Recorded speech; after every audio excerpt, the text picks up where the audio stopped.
So we're just going to hook into the muscle and move the arm passively. So out to the side, and then even more of a stretch in a Superman position.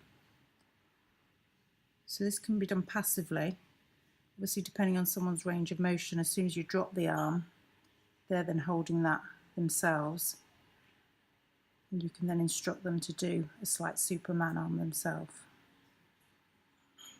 So that gives them even more of a stretch. So that essentially is what soft tissue release is. You're hooking into the muscle and creating a different traction point. And then you either passively or they're actively moving the arm, which releases the muscle far more than just doing any passive massage techniques.